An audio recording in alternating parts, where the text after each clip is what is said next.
It's a risky proposition to make a movie about a pandemic while we're still within it. Now, many movies have come out, some doing it well, others not so much.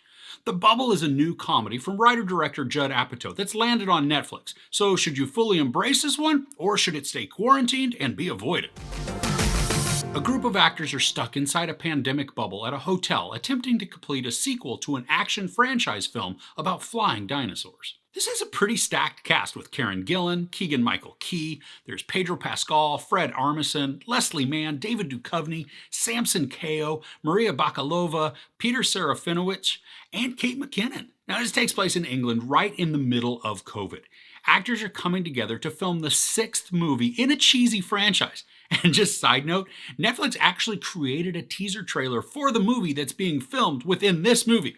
And that name, it's absolute gold. Cliff B6, Battle for Everest, Memories of a Requiem. That's so good. So as part of the safety protocols, each actor gets quarantined, and then the cast as a whole is placed in what they call a bubble. And it's not a physical bubble, but really just that the people within the cast and the crew won't have interaction with anyone else to help keep everybody safe from the virus. This movie then follows all the situations the actors find themselves dealing with as they try to complete the production of Cliff Beasts. With such a large ensemble cast, the story bounces around to show us different aspects of what they're dealing with.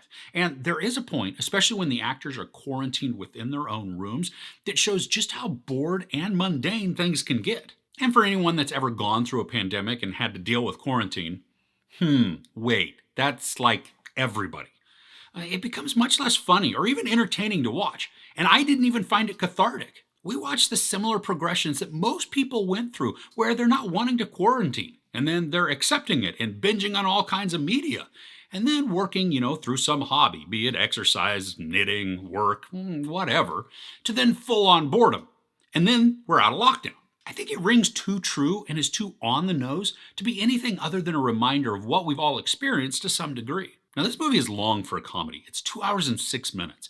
And when there's a drama that's over 2 hours and it has a compelling story, I'm there for it all. But anytime a movie takes a long time to tell but doesn't do it in an engaging way, it just becomes a chore to endure. And I had to endure this one. I rarely laughed or chuckled, even though there are some humorous moments within the story. Most of the comedy, though, felt very forced and awkward. The times I chuckled or was amused was when characters were subtly ridiculous, and then they really earned the comedy. And I don't even get the sense that this is much of a satire on the lockdown measures that are taken for the pandemic. Sure, there may be a couple of times here and there, but not enough where I would categorize the whole movie as satirical. I love how while the movie is being filmed, most of the time we'll see it as if the effects have already been rendered in post. So we'll see those dinosaur-looking things flying around and attacking the cast.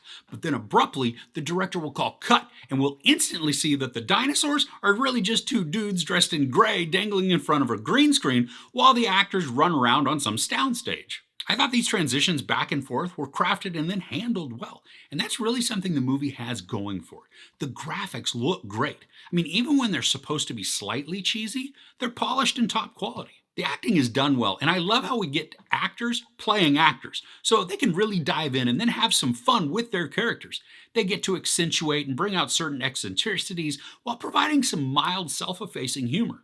Now, the 2 huge standouts for me were Samson Kayo and Pedro Pascal. Kayo is the health guy for the cast and the crew, and because of the pandemic, he's a team of one, so he's left to handle all sorts of wellness issues with everybody. Now, I love his subtle and dry delivery, which is why I also loved him in most of what he's done. And also as an aside, he is excellent in Bloods, Truth Seekers, and recently Our Flag Means Death. Pedro Pascal also kills it. His character is pretty much always on the search for sex and or drugs. And he's larger than life at times, but then he has some really good comedic timing, which has me excited to see what he does in the upcoming Nick Cage movie. And the rest of the cast does a fine job. Not every single one of them clicked with me, and I don't even think they're supposed to. But even if I enjoyed a character or a performance, that alone wasn't enough to pull the story up out of the doldrums. So overall, The Bubble is a long and unfunny comedy about the pandemic set in the middle of the pandemic. The jokes feel too forced and aren't very clever, mostly relying on crude humor to try and elicit a laugh, but rarely accomplishing that goal. The story is overly long, and despite some good performances by our actors, the final execution ends up being a tedious watching experience, very reminiscent of the boredom that we have all experienced at some point during the lockdown. If the story was attempting to be satire, on the whole, it missed the mark, despite having moments that were decently satirical. It's unfortunate that with such an awesome setup, and even the cheese factor of the movie within a movie, this can't really deliver on anything memorable or binge-worthy. There's sex, brief nudity, a ton of profanity, and some violence. I give The Bubble 2 out of 5 couches. Do you have a favorite Judd Apatow movie? Now, I was really surprised with how much I enjoyed The King of Staten Island, but let me know yours in the comments below. If you enjoyed this review, please give it a like. Also, don't forget to share and subscribe. I'm Chris. This is Movies and Munchies. Thanks for couching with me.